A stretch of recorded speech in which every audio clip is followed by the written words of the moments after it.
Hey all, AK here. I've teamed up with Vespers and the Warp Academy crew to bring all of you some free new tutorials and free production tools.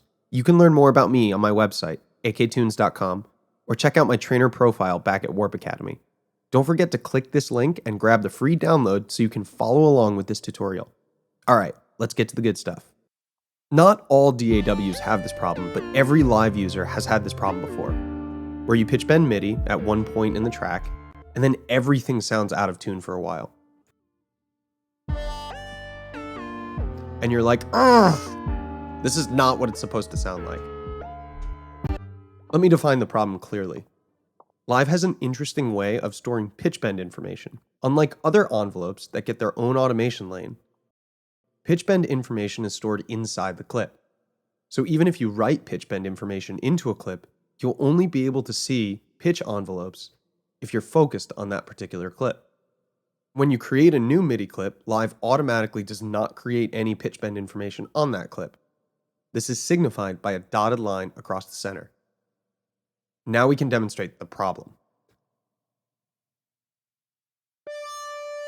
Live executes the envelopes as time goes on. So here we have a note bending down and then coming back up. Sounds boring, but fine. And now this next note on a separate MIDI clip plays just as you might expect. However, if I trim off some of the original MIDI clip such that the pitch bend envelope does not fully come back to zero, we clearly see and hear the problem. Because our clip length tells Live to stop playing that note before the pitch bend envelope has reached zero. The pitch bend value stays where it is. It does not jump back to zero. And because the next clip on the track does not contain any pitch bend information, remember that dotted line, that note will play while sending the wrong pitch bended value to our soft synth. And because pitch bend is not stored on the timeline, but inside of a clip, there's no re-enable automation type quick fix to deal with this problem. In short, if you're not super precise with your pitch bending and readily cognizant of clips that may end in the middle of a pitch bend envelope, when listening back to your tracks, you may hear something that's just off, harmonically messed up, or just not at all what you intended. When you have a lot going on in a project, it can often be hard to find which track has the pitch bend problems. Okay, so now we've described the problem, let's talk about a couple of ways to solve this in Live. The first technique comes from a philosophy that the best way to mitigate problems with pitch bend or anything else is to deal with them before they start. So whether I'm penciling in a MIDI clip or just playing the piano, the first thing I do after I write notes into MIDI is to put anchored pitch points at various intervals, usually one at the start of each note or at the start of each bar. This ensures that even if you get wacky with pitch bend at a different time in the track, every note, or at least every bar, is anchoring the pitch bend back to zero, so we don't have any unintended pitch bends getting stuck anywhere. Note that you can do this at any time by consolidating existing MIDI clips on a track. So if you know there's a pitch bend problem somewhere in the track, but it's hard to find where, you can consolidate the whole clip, and then you can look at your longer MIDI arrangement, resolve any conflicts with those anchor points, and then chop things back up into smaller clips again if you would like.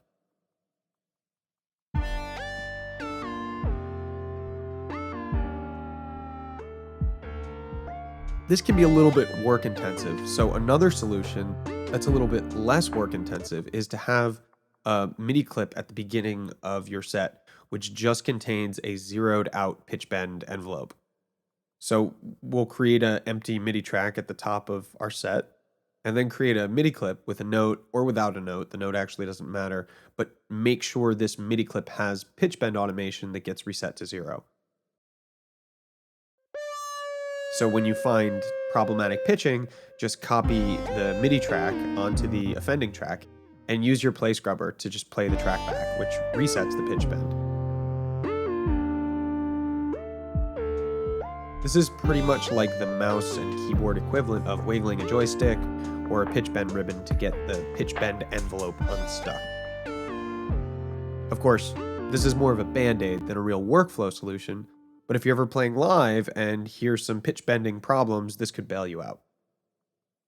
Okay, so the third technique, and my personal favorite, is to download my simple little Max for Live device that I wrote. It isn't complicated. It's just a knob that controls the pitch bend starting at 64. But it lets you do so in the same way as any other device that's on your chain. And it also lets you look at pitch bend modulation in line with its own automation lane. This can be particularly useful for synths and tracks with tons and tons of automation, so you know you can see the pitch bend relative to the filter cutoff or whatever other parameters you might be messing with. Anyway, this device is quite simple to use. Just drop it in line and use this knob like any other. Note that 64 is in the middle, so 64 is like 0, a neutral position.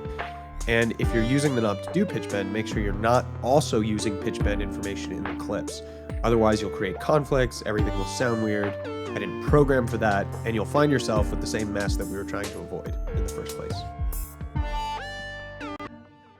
So that's it for this video. I hope some of these techniques make it easier for you to pitch bend with authority. If this was useful to you guys, do us the favor of liking this video so we can bring you more. Also, make sure you click this link to grab a free download of all the files we built in this tutorial. Warp Academy is a huge library of production courses and free tools, synth patches, samples, templates, custom racks. It's an amazing resource for you to level up your production skills and find your chops with legit quality stuff.